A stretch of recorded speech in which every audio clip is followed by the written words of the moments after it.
Hello, everyone. I hope you guys are having a great day. So, last game was a little unfortunate as I ran out of time despite having a completely winning end game. So, this time, hopefully, we're gonna play faster.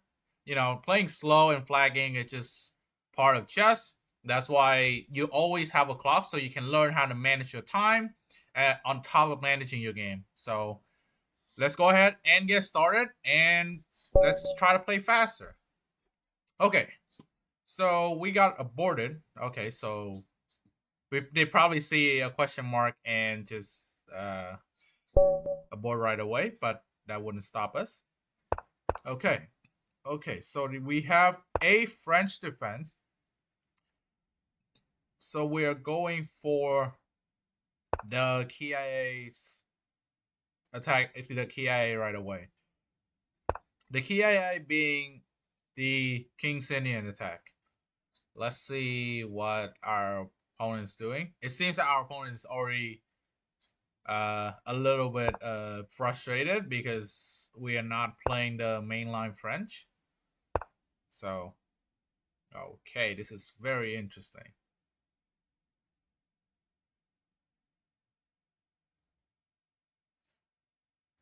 So, hmm. Okay, since they play a6 and b5, I have an interesting reply here. Okay, we have c6. Wow. Okay. So this is a blunder because the blunder is a pawn, and I'll show you right now. So a takes, and now d4, and what happens is that bishop a7. Okay, that doesn't blunder a pawn, but now we have a very comfortable position. So let's go. Hmm. Okay, I think we should start by keeping developing. So we have knight c6. Now we're going to go c3, protecting the pawn and preventing knight to b4. Okay.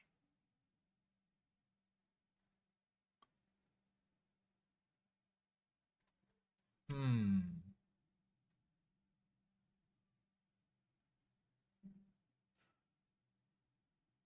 Our opponent is playing bishop b7 instead of d5 or knight e7. Now e5 looks very tempting, if I have to be honest. Uh, hmm. We might get another position where we can prevent black from castling.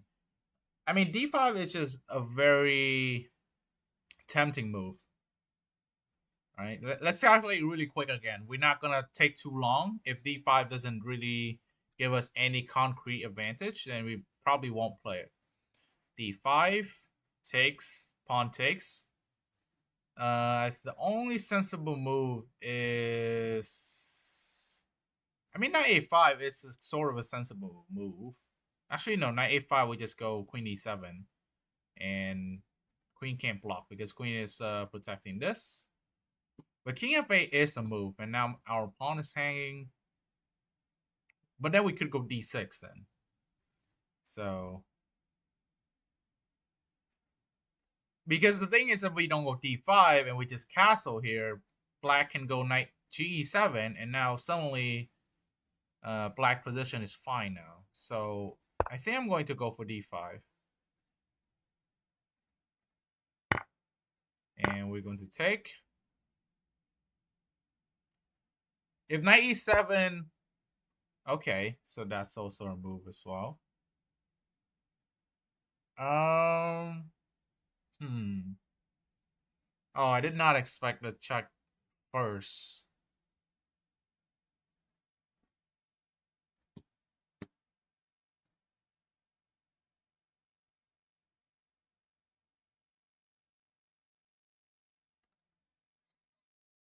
Um, hmm.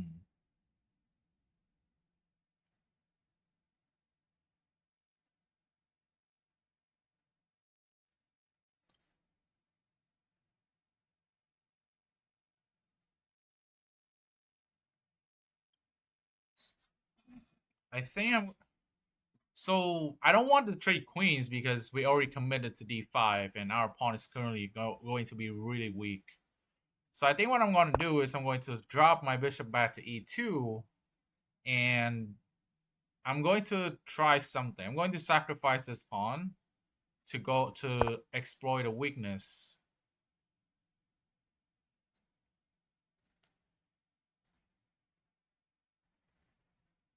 Okay. Exploit his weakness here. So we're going to take, and we're going to castle. Okay. Uh.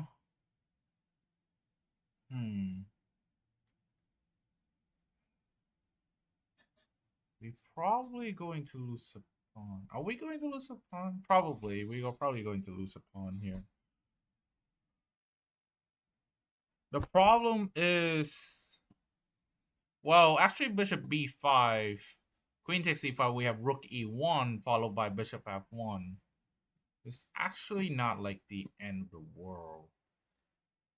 So I think I'm going to do it. Bishop takes b5. Queen takes e5, rook e1. And, okay. So, why? Oh, but I'm hanging this. Oh, but I'm hanging that. Or am I? I'm not sure. Well, bishop takes up 2 doesn't work because the thing is the queen is unprotected. Yeah, so the queen is unprotected, so black doesn't have enough time to take the rook on a1.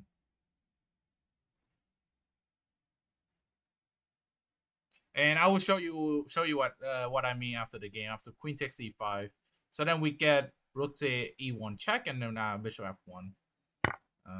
I'm not sure if text on b5 is good, but I know that like I can't really protect the d5 pawn anymore, so it's kind of a desperado tactic, right? Where I sacrifice my, well, not sacrifice, right? I take a pawn, but desperating with a desperado sort of thing to open up a tactic. So now my opponent is frustrated because now my opponent doesn't see how it works. Right? Bishop f2, king takes f2, knight g4 unfortunately doesn't work because the queen is covered. The queen is covering g4, and knight e4 doesn't work because the knight and the rook covers e4, and the queen cannot move. And if the queen takes back, it's a check. So black doesn't have time for this either. In which I think after queen takes e1, and probably king d8 is best. I'm going to respond with rook to a3. I don't have time to move both the queen and the king because bishop takes f2 is going to be deadly anyways. So I have to keep my rook protected, and knight b3 is definitely not the way because of bishop takes e5. So rook a3 is the most straightforward way to protect it.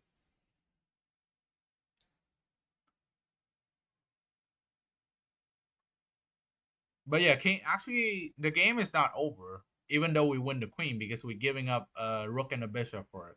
So queen takes e1, queen takes e1, king d8, and the reason king d8 is good is that it activates the rook in the corner on the corner. This rook is fine on the a file, and now if black activates the other rook, this game is going to be um, going on. So after this, king d8, rook a3, rook e8, probably king f1. I mean, maybe at some point I have to sack this. I mean, actually, wait. Now that I thought about it, queen takes, king d8. I probably the just sack the exchange, sacrifice the exchange, and get 2 rooks for the queen. Um, because the bishops are way too strong, and I don't know what's and I can't really stop knight g4. I don't have time to stop knight g4 on top of my rook hanging. So takes king d8, rook takes a7, rook takes a7, and probably I think probably knight f3 makes a lot of sense. Oh, actually, wait, I have to be aware of knight rook a1. So probably knight b3, knight b3 then. If rook e8, we have bishop e3, and the game goes on. And if after knight b3, bishop d5, we can go king d1, queen d1. Oh, but still, the position is very unclear. Super unclear, in fact.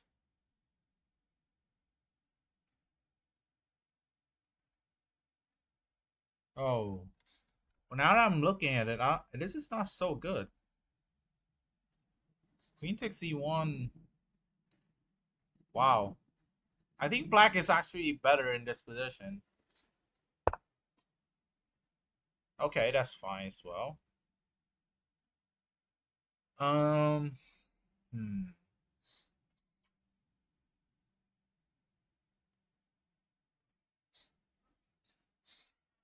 Okay. So, I think we are definitely going to take. I think this is without a question. I don't. This is out of question because now our queen sits on d1 and covers g4. Yeah, I'm going to take, and I'm going to play rook a3.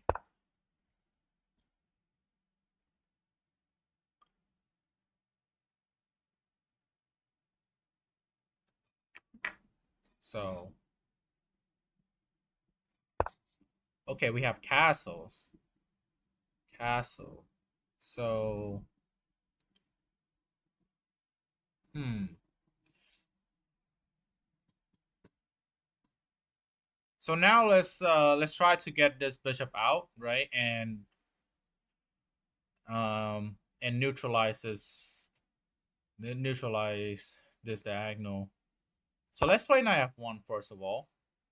So knight takes e5. You know, at least we have bishop e3 is still possible. Maybe we could have played d6, but I'm not going to bother about that.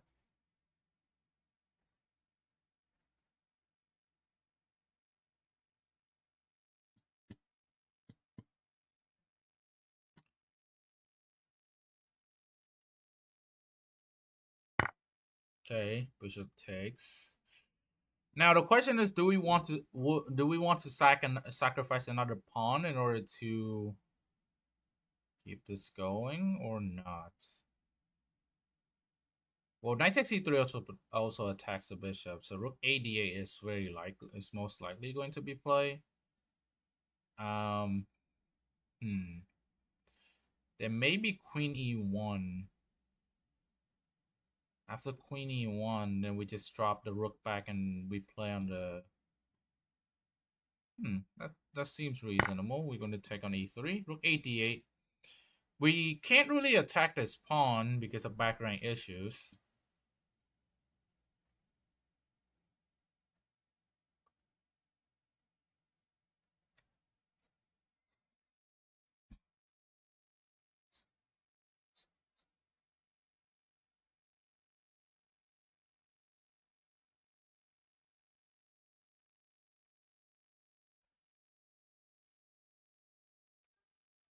Is our opponent? I don't know. Actually, we'll see. I think after rook a8, I'm just gonna play. Hmm. I think queen e1 is probably good here. I don't want to play queen a1 because the rook doesn't do anything on the a file, so I would like to transfer it back to the d file if possible.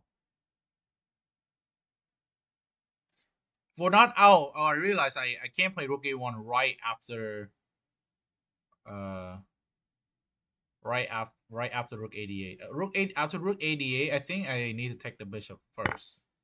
Okay. That's very okay. Very interesting. So now no, now rook d8 isn't good anymore. So bishop e6 now. Um Bishop e6.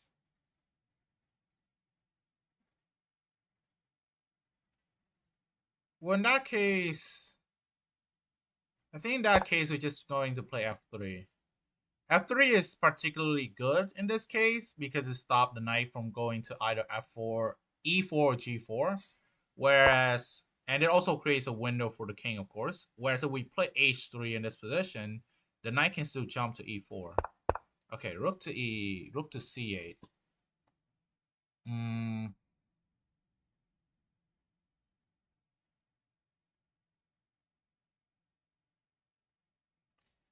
rook to c8. I think queen c1 makes sense here. Well, I mean, queen d2 makes sense too. Actually, queen d2 makes more sense. Yeah, I like queen d2 more.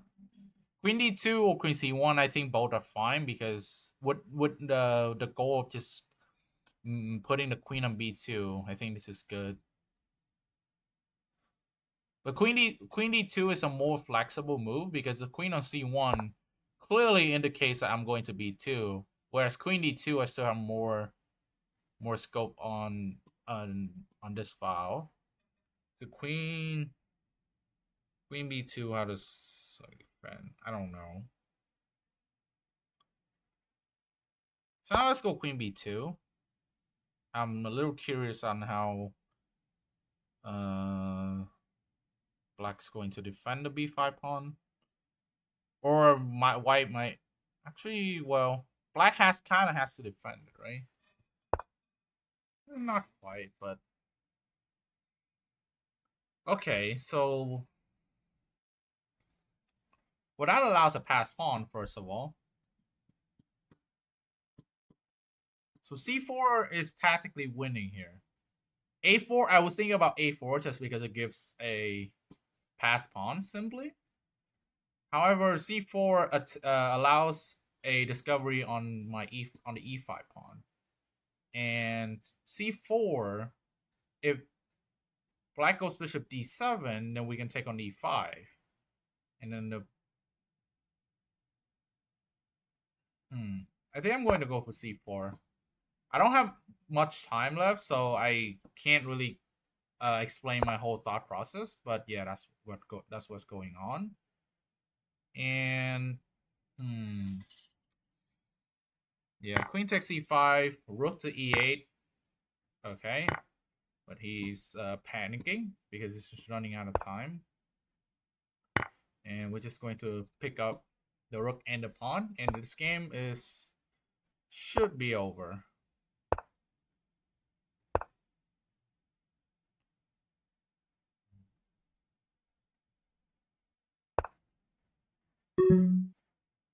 Let's go for this.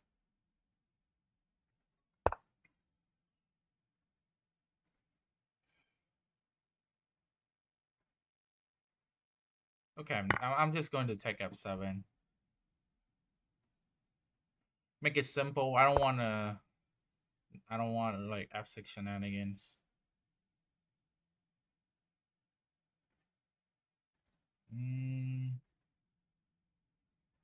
Okay, let's go queen c7, knight e2, king f2. Let's play a little quick here.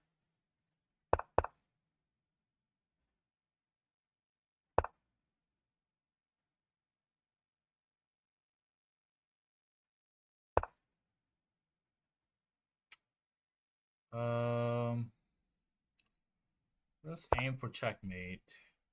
I don't know. Actually, wait. Checkmate might not even be possible.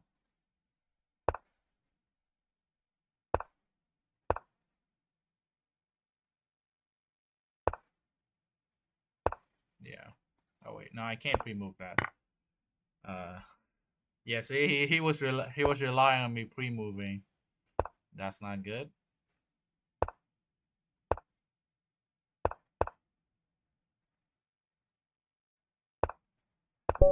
Okay, we got the win. Let's analyze. There's a lot to talk about here, so hopefully that game was useful. Now, D3 is, I guess I should stop playing D3. I mean, actually, well, why should I stop, right? The D3 is I guess, is the clearest way to indicate that, oh, I am not going to any of the mainline French shenanigans, and I'm going to a King's Indian attack.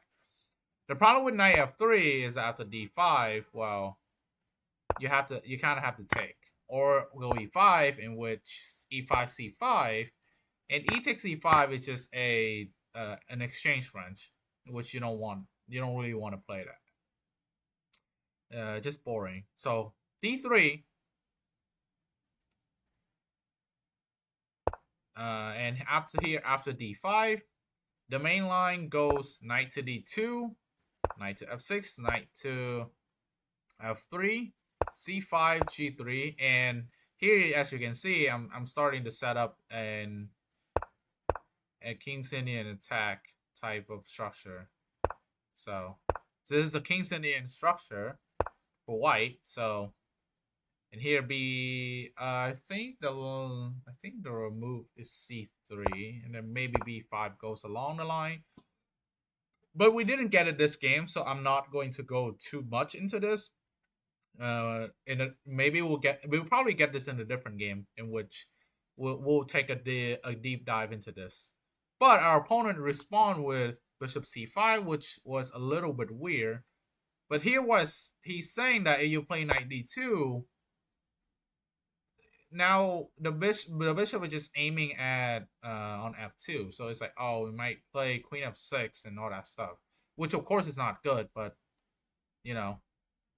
I mean, I don't really understand where bishop c5 comes from. Oops, that my charger just dropped. So I can't really tell you. But here we have knight f3 and a6. I don't know what type of structure is going for. Let's take a look, right? Because d3 is a King's Indian attack in the French defense, but I don't know what is bishop c5.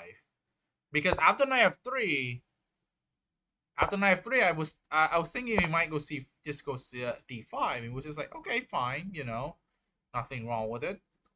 But here the bishop is already awkward in c5. But he went for a6 and then plays b5, which is like, very weird. So I don't know what's going on here. I think I didn't execute this like correctly. I know that I'm better, right? It's already plus 1.6 here. Like, why is borderline winning? Okay, but taking is not the correct move. So I'm not supposed to take. I'm supposed to just go d4, ignoring this. Yeah. So the reason I took is because I thought I could be up a pawn after d4, but I missed that. Oh, black can just go bishop a7 and unpin this. So what happens is that, after this, if black goes bishop b6, then this wins a pawn. But bishop a7, and now suddenly I don't win a pawn anymore. So taking was pretty useless. Because the thing is, like, if I didn't win a pawn there, c6 is just a bad move because it completely blocks the light square bishop, out of the game, right? Like, before this, bishop b7 is a reasonable move, or even b4, like as the engine recommends, like, b4, bishop b7, you lose a pawn here. So, but c6 is just a bad move, like a positionally very bad move. So, but I took because I thought I would win a pawn, but turns out I didn't. So, knight c6. It's a e5 here, but I don't understand. So c3. But now this is already positionally very bad for black. it doesn't even like d5. I guess after e5, black is just really bad, really much worse. With the connect 4 on the white side. I mean, could you try to break this with b4? Yeah, you could, but it's not gonna. Nothing's gonna change. So, but let's say knight e7. It somehow still doesn't like it. Not because of d5, because knight e7 prevents exactly that, but it still likes e5 a lot. Um, hmm, that's very interesting. I mean, this is a completely new structure for me, and I'm still learning about it. So, forgive me if I make any positional mistakes because I don't understand these positions. So, or I try my best not to get into it. Like, if I get this in, like, say, a Sicilian, I probably would just resign. So, yeah. So c3, bishop b7, and now d5 is a bad. It's not a good move. It's not bad. It's not good. Yeah. So black here is not obligated to take the pawn, so black can just drop the knight back, and now suddenly I'm the one overextending. Black took, which is weird. Um, but the reason is this exact move: Queen e7, and here I know that the best move, one of the best moves, is Queen e2, just offering a trade. But then I don't know, after knight e7, I was like, how do I protect this pawn? And then it turns out that I have to sacrifice a pawn, which doesn't fit my style. I really don't like to sacrifice a pawn just for, simple positional advantage. But this is like queens off the board. So for an endgame down a pawn and I'm still much better, I really didn't understand how. Because I most likely will blunder it into an equal position and then I have to grind it out, maybe get a couple of pawns or something. So that was not what I was going. That was not what I was trying to go to. So after Queen e7, I went for a little bit of a tricky move, which is Bishop e2, and here he plays the correct move, which is knight e5. And after take 6 and castles, here I'm still better.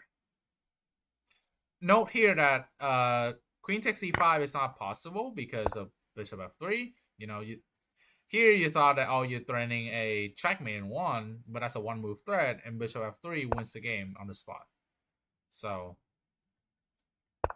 black plays knight f6, and I play, Bishop takes b5, which is a good move, but you need to figure out why, right? So initially, when I looked at Bishop b5, I thought, after Queen takes e5, how am I going to protect the bishop and the mate on g2?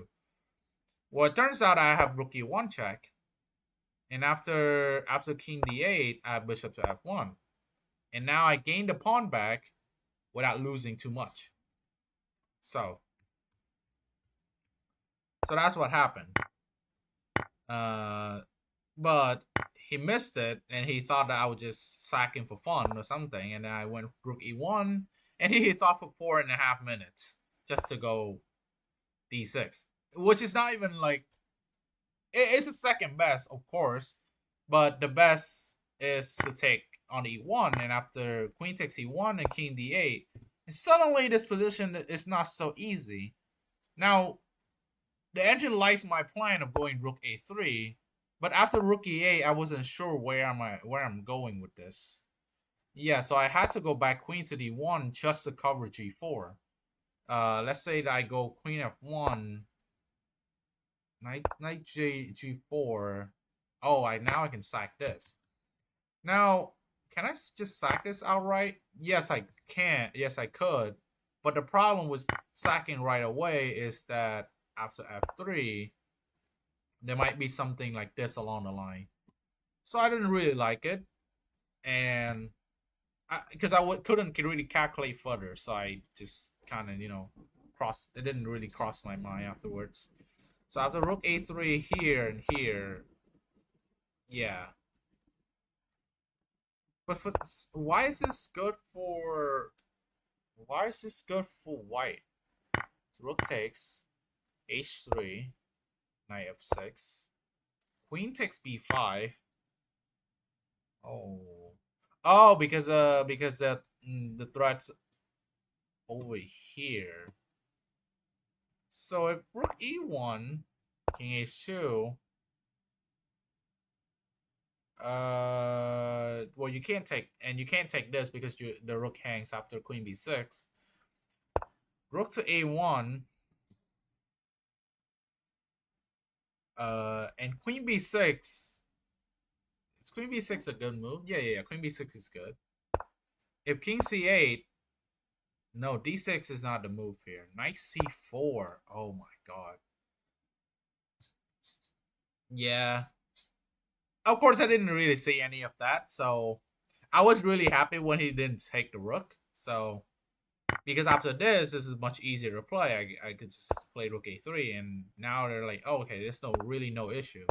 So castle here, I could have played d6, but I figure like, okay, why should I do that? I just should just solidify my position. And it's still +2. I'm still winning. So bishop e3, because here after knight takes e5, I wasn't sure what's going on. But yeah, I guess you can now activate the queen via queen g4, and maybe and then maybe some stuff like bishop h6 along the lines, which is sure. White is still better here because queen versus rook and bishop with a bishop pair. So, but after black take with the bishop, this becomes a lot easier. So yeah, so I went bishop e3, and after trading, this is like, I don't understand this. He should just gone rook ad8, and after, wow, the engine doesn't like taking. So the engine just like queen e2 or queen e1. Queen e2 is best. So then what's the next plan? Actually, black can go here, but I guess after this, just go h3, right? Oh, and both of these pawns are hanging. Rook d3, queen takes e5. Yeah. Okay, I see. But rook takes a3 is just a very clear clarification, because without two rooks, black can't really play this position. So after trading a rook, I was like, okay, this is pretty clear that I can just win this outright. So b takes a3, bishop e6. Okay, f3 is a little inaccurate here. Didn't like it. So it just like queen b1. It's just like queen b1. Wow. So what if here? Queen takes b5, rook takes e3. Now I play h5.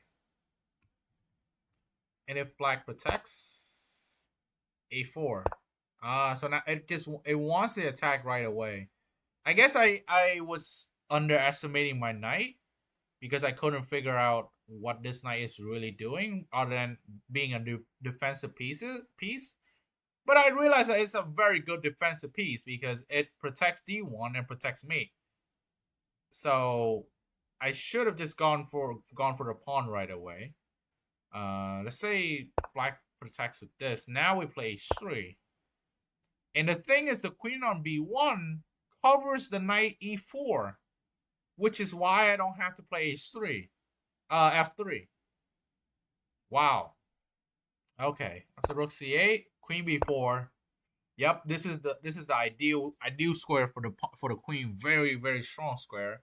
And now there's no knight e4, no knight d5 shenanigans, and eventually I will be able to infiltrate in this position. And once I start trading the knight off with an extra pawn on the board, well, not extra pawn, I will start.